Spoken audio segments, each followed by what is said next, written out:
what's up, everybody? Welcome back to Voices from the Mausoleum, and welcome to Found Footage Fridays. We are getting back into a routine with Found Footage Fridays. We're consistent, and of course, as we just announced, yesterday, day before, by the time we're recording this anyway, I have a new co-host. Hi, everybody. It's Mike and Serial. I'm excited to be here, part of Found Footage Fridays, along with Angel. So excited to bring you guys some new episodes. Yeah. Let's get into it. Yeah, and just for anybody wondering, Steve's cool. Like, there's no issue. It's really just, Tom wasn't able to film anymore because life got in the way. Steve has other shows that he's focusing on, and he was happy to step in and do these episodes with me. But we talked about it, and it just made more sense to bring in somebody on a more regular basis that just has the passion that I do for the subgenre, and there was literally like no better choice than you. So I'm very, very honored to have you and grateful that you said yes. So excited. I was so honored to be asked, and again, because Aw. we found each other on Twitter. I Yep. found out that you had a YouTube channel that is a segment dedicated to found footage, which Yeah. is my passion just as much as it is yours. Yes. So I went through those all of your episodes so Yeah. quickly, and I got to see Tom, and then I got to see when Steve entered. So I told Steve, I was like, I'm so excited to fill your shoes. Like, you Aw. guys they both were amazing. Yeah. I'm so happy to step in and continue what they Yeah. helped do with you. Yeah, it's been crazy because obviously you want to be able to keep things the same forever, but it just gets hard with content creating and Steve does enjoy found footage. It's just not his most favorite thing. So this was a no-brainer for us. So you even are already like decked out and ready to go. I love it. Yes, I was like, the minute I was asked, I had to get some merch for the first episode. Like I love it so much. I'm so excited for this. Trust me when I tell you, I am too. And I'm loving that everyone else is excited. Like I'm getting constant comments and messages, and people are amped to have you. So that's Yeah, I awesome. was very surprised, but honestly, super excited to see like everyone's Yeah. basically saying like what we thought too, and I'm glad everyone else saw it, and we're like, Yeah. yeah, that's a no-brainer. That's a Yeah, perfect pairing. yeah, of course. Well, before we jump into the movie we're going to be talking about today, I did want to give a shout to our sponsor for the month. I felt like I kind of had a hard time getting Found Footage Fridays episodes out for the month of February. So we are going to be doing sponsored episodes this month as well for Found TV.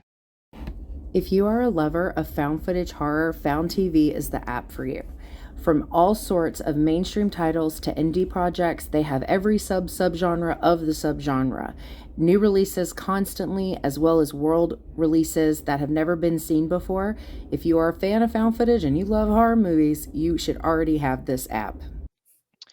Yeah, so if you're watching this series, you're going to hear a lot about Found TV. We are big fans of Monica and Louis. We love what they're doing with their service. So, in fact, I think we just saw you were just saying every movie we're talking about this month is from Found TV. So, Yeah, with a catalog so deep with Found TV, there's I just yeah, no way we're not gonna constantly be for touching sure. that platform. No, for sure, for sure.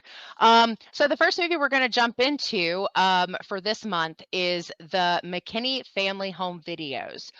So this one was a newer one. Did you say this one came out in December I think it was a December or release? January release. Yeah, it's still pretty new. But it is on obviously it's on Found TV. It's a Found exclusive.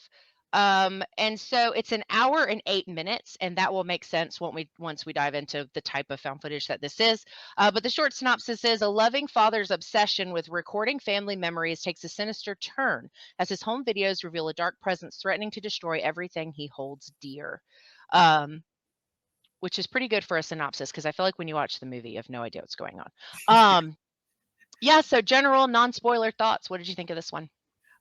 So I'm not the biggest analog horror lover. Yeah. I watch everything with an open mind. I just I need more stuff to happen in a movie, and I think analog is very much about building an atmosphere Oh, rather sure. than like, and there is tension built into it, but I think it's more about the atmosphere, Yeah. sounds, and visuals than an overall concept, Yep. and I need a little bit more than that. However, the Yeah. McKinney family home videos, I think, did have more movement. It felt Yeah. like it went different places. Uh, Mhm. it went into different locations. So even though there wasn't much like acting, Right. there was a lot for me to like hold on to. And I was absolutely terrified. It could have been the setting, Mhm. because I was dog sitting for a family member in their house, and they live in the suburbs where their house faces the windows is to the dark moon, and there was no moonlight. So my watch was pitch black Oh, on a no. laptop with a dog that just met me that day, basically. Oh, no. That's So funny. we set up a very eerie setup Yeah. to watch, and it delivered. I was terrified. Yeah. Um, I thought it brought a lot of tension, a lot of scary moments. To me, there were even jump scares that I did not expect because, again, Yeah. it's not your typical type of movie. It's a No. lot of still shots. So for Yep. there to be jump scares, I found them to Yeah. be very creative, and Yeah. they got to me. And Yeah. that's all I can say about this one. Yeah, and I genuinely, you could probably copy and paste that for me as well. I think the only thing I would really add is I do really love analog horror. And so I did kind of have to step out of my analog horror, like knowledge base, I guess, or whatever you want to call it, experience as it were, and remind myself that this is supposed to be a found footage style movie. And so that I struggled with simply because I think one of the reasons analog horror as a style works is it's short little powerful punches. It's short. Like Marble Hornets is a really fun one. We should definitely probably add that to our list of things to discuss eventually. Because it's Slender Man based and it's analog horror, it's on YouTube. It's very episodic and there's little clips. But I think that that stuff works in little episodes like that. And I did struggle with this being an hour long experience with analog. But again, having said that, I'm with you on what this was able to accomplish. I will tell you that I struggle to keep the cohesive story a little bit just because like it starts out very typical found footage movie. Oh, we're in this house and oh this and oh that, right? And then it jumps into the more analog stuff. Yeah. So it took me a second to kind of adjust to that abrupt change. But all in all, this was my favorite of the ones we're going to discuss this month. I had a really good time with it. It made me want to go back to analog horror because I do really like it. And I agree with you. There were some really creepy moments. There were some things where they did like the same thing in a couple of shots and you feel comfortable and you kind of relax and then something different would happen. Yeah. And which I think is kind of like the jump scares and what you were talking about. But yeah, I really liked this one. I didn't know anything about it. This was one you picked that you wanted to talk about, and I didn't know anything about this. I just went into Found TV, hit play, and just let it roll. And I really, really did it. I really liked it. I thought it was good. It's definitely one I would tell people to watch for sure. Yeah, and well, the funny thing about this one, and the reason why, because I wasn't sure if you watched it or not, so I wanted to see if you did, and if you didn't, then that's why I was like, this would make a great watch, Yeah, because I had already seen it.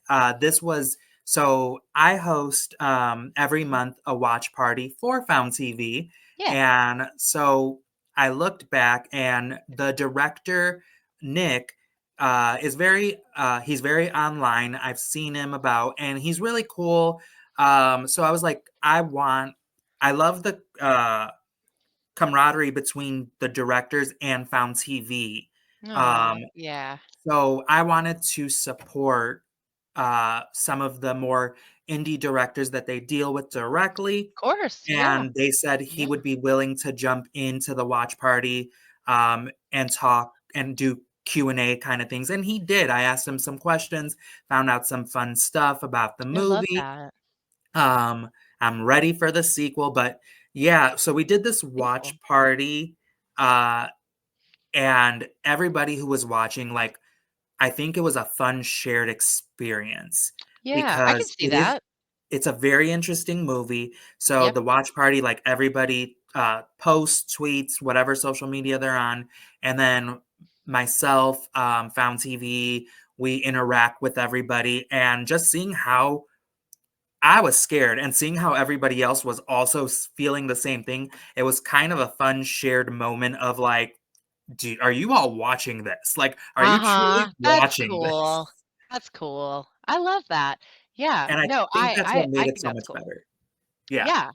No, for sure. What do you rate this out of 10 tapes? So I'm trying to think. Mhm.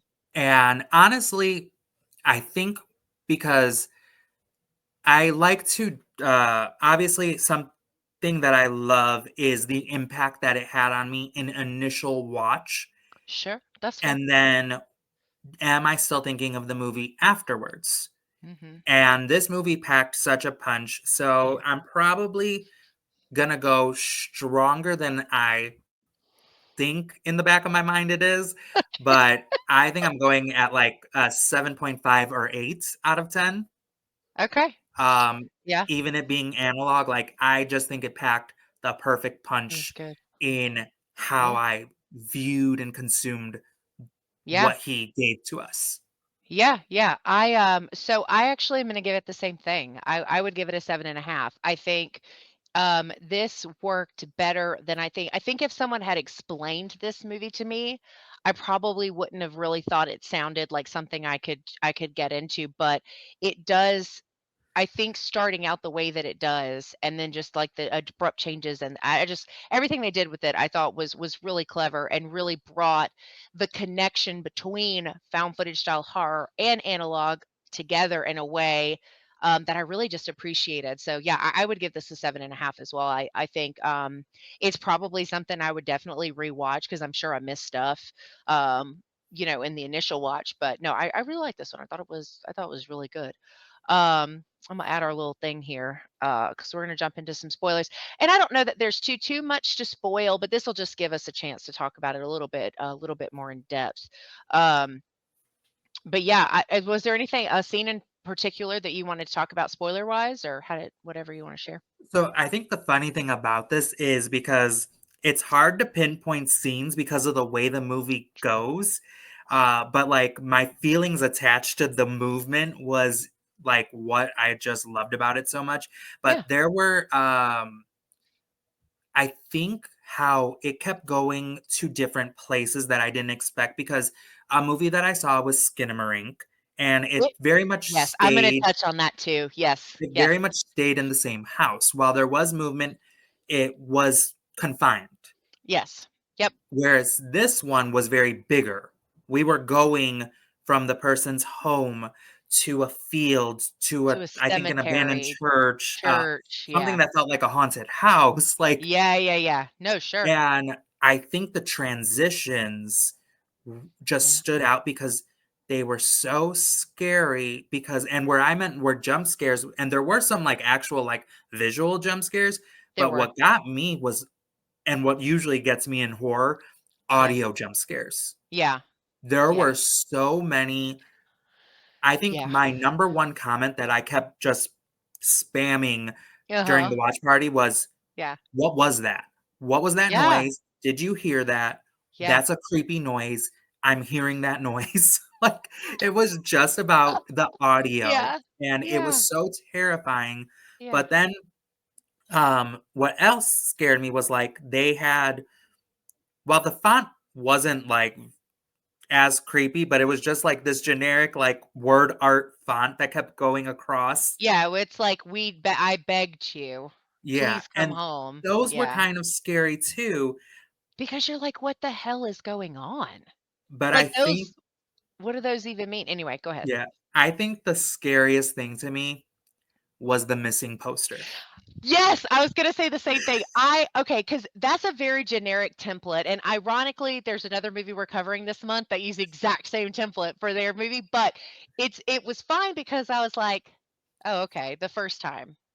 And then the second time I was like, "Should I be reading this and pay?" Yes, you're supposed to be paying attention because it like lists out all the features of the person missing and it got to I don't know if it was the second or the third one, but instead of saying her eyes were brown or blue or whatever, it said eyes missing. And I was like, "What?" why does that get me so bad? But it did. And it becomes distorted. That was one of the Yes. highlights for me was the missing person signs for sure. It was because, like you said, you don't know if you're supposed to be paying attention to it, so You when you don't, finally do, you're like, "What am I reading? you're What's like, going hold on?" on. Yeah. But then while you're reading, like you said, it'll get distorted. There's this audio that's coming in with it. The So light good. changes. Like, when it was super dark red, I'm like, "This is so scary." It's I think so unsettling.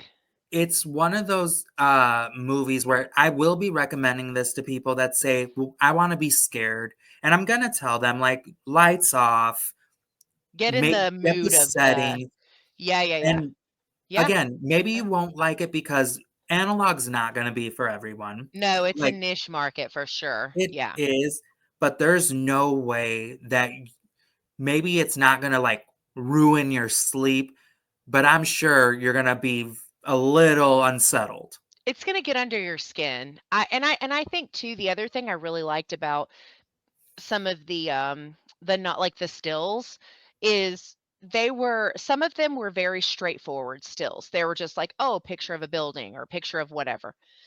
And but I think the ones that I really liked were the ones with something there, but you can't tell what it is.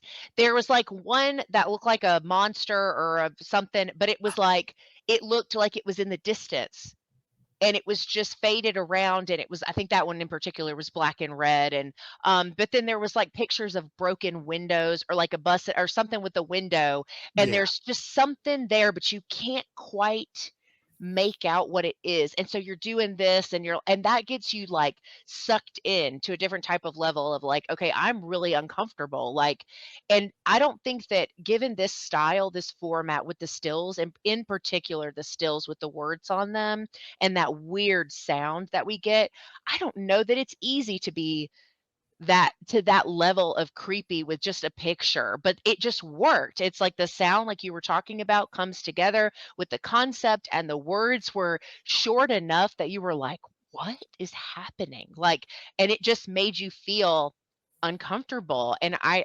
really appreciated that because, and I also thought of Skinamarink not because they're the exact same, but in the sense that Skinamarink utilized similar some of the techniques of storytelling or the way they did things and I'm one of those people like I'm a huge advocate for that film. It was like healing to my inner child and my past traumas. Like I love that movie. I'm a huge champion for it. So there's like a part where it kind of switches gears and I was like, this kind of speaks to me a little bit because I really liked that it was very similar to, or similar enough that it reminded me of Skinamarink. But yeah, I think this was a really cool find in general because I had never heard of this movie prior to like it coming out on Found TV, and I had seen it, but then you brought it up, and I was like, yeah, let's do it. And I'm really glad that I watched it because I really liked it. Yeah, and the way that you said, about, like, the feeling of what Yeah, Skinamarink did for you, I did yeah, think about that as I was watching this, and I'm gonna rewatch Skinamarink because of this movie. Again, it Hmm. still might not be for me, but Yeah, I understood what you said, and I know a few people who felt the same exact way that yeah, you did about it, and they said yeah, they're like, "You just have to if you didn't feel it from your childhood," and I said, I was like, I had an interesting childhood that I could relate, and I understood what people were saying, it just didn't yeah, hit me the same. yeah. It didn't But connect the in same way. this Yeah, movie, because yeah, a big undertone of this movie is basically like religious horror, religious trauma, yeah, and there was a lot in there because I was raised very much Catholic, go to church, do all this stuff. And there was just stuff in there. And that's why, like, religious horror will still get to me yeah. for those I get types of that. reasons. And Yeah. this movie, I'm like, when they're saying, like, stuff like, God will not save you, or these types of things, like, it kept coming up. And I'm like, this is creepy because I don't know where they're going to truly go with it. But Yeah, in yeah, general, religion can be scary for a lot of people, and yeah, this was a I think they I think Nick did a great job at making this a religious horror film too, without it really doing being too much. Yeah, it's definitely I definitely think the tones are there and the wording is there without it being oversaturated. Because I grew up Southern Baptist, so a cult, and, I have very, like, negative feelings about organized religion in general. Not necessarily kind, loving people that have belief systems, that's not an issue for me, but the other stuff is a huge issue for me, and I definitely love anything horror related that ties to religion because I think they almost go hand Agreed. so Absolutely. those elements, I say that to say that those elements worked really well for me as well because yeah, because towards the end is really when you start getting more of those messages. Um, and yeah, and I felt like too as it went on and it got to more of that side of things, the cuts were more abrupt. Like they felt like they were, I don't know if maybe not faster is the right word, but just more like rough, intentionally so. So that it was like, I don't know, a little more like um discombobulating. But No, yeah, I agree. I Yeah. love those themes as well, for sure. Yeah. I really think that analog horror is very underrated. There's some crazy shit out there that's analog. That's so fun. And it's like, it's crazy what something like this can make you feel. Like, Yeah. you would think if you talk, like I said, like if you talk about this in concept, you're just like, yeah, okay, sure, right? But when you watch it and you're focused on it and you're in it, you're submersed or immersed. That's the word. Immersed. Uh, Immersed. And, you just like it just works differently than it does when you're talking about it as a concept. The execution on this was really, really good. Yeah.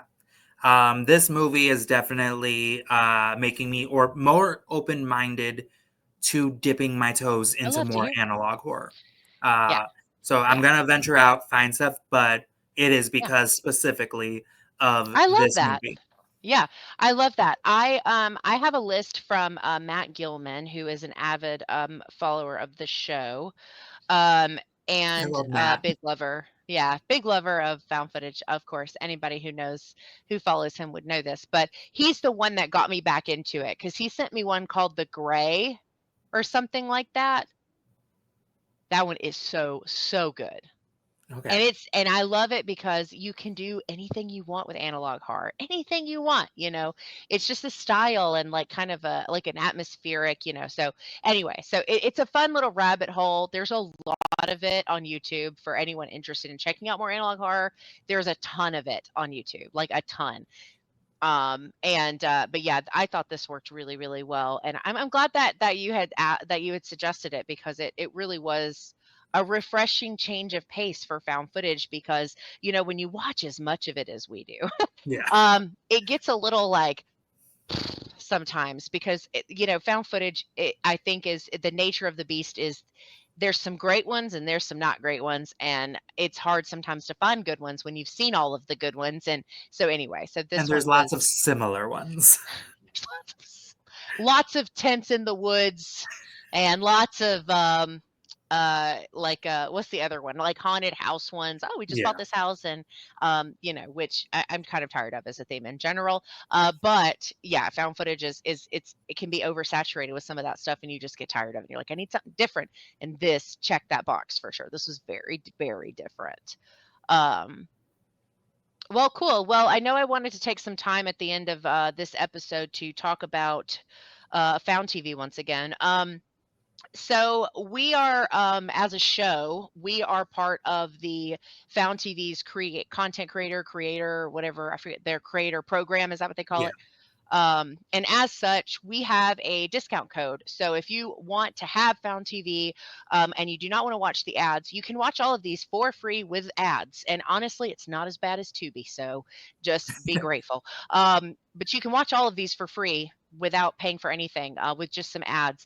But if you are interested in getting $5 off the yearly subscription for Found TV, you can enter the code VOICES.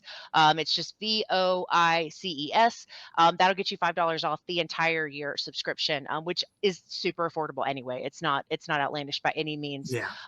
and that'll get you ad-free access for an entire year. So if you're interested, if you're already on there and you are already contemplating, maybe this will boost it, and it's going to great people who have a lot in store for us in the found footage genre. So um, And yeah, and the other thing we had, do you want to talk about this part since I talked to Yes, and then so we are also with Found TV doing a giveaway of, is it the yearly subscription? Yeah, it's one Okay, yearly. awesome. Mhm. Yes, it's one yearly subscription. So to enter, what did we say we want them to do? We want them to comment on the video their favorite found footage film. Yep. Yeah, so that's all Easy you have to peasy. do. Easy, just write in the comments your favorite found footage film. If you are watching us, you have to have one by now. Yeah, but So just drop it in wait. and you will enter the giveaway. Yes, easy peasy. We'll let this run for about a week. We'll see, because I always complain about how hard it is to give fun stuff away because you guys are weird and you don't want to do the things. But if we don't get too much traction, we'll revisit. Maybe we'll do some on socials because we do have the one to give away. But yeah, that's all you have to do is just simply comment. It takes like 2 seconds. And it helps our engagement. So if you like us, that's helpful to us as well. And it's We appreciate supporting, it. indie filmmakers and these amazing people over at Found TV. Monica and Louie were big fans. Um, and yeah, so and of course, if there are found footage movies that you would like us to discuss that have not been on the show yet, please feel free unload in the comments. We are open to suggestions as well. Um, but yeah, I think that's going to wrap up our first episode with our new co-host, Mike and Serial. Thanks. So yeah, so let us know your favorite found footage movie, get entered in the giveaway. Use code voices to get $5 off the annual subscription. And I'll put Mike's socials in the description for this episode as well, so you'll be able to find those. And yeah, I think that's all I have for this episode. We will be back next week, and we are going to be talking another newer found footage movie called Dark Amazon. If you'd like to watch that before we discuss it, any guesses where you could find it? Found TV. On Found TV. So yeah. So all right. Well, you guys have a great rest of your Found Footage Friday. Enjoy your weekend, and Mike and I will see you next week.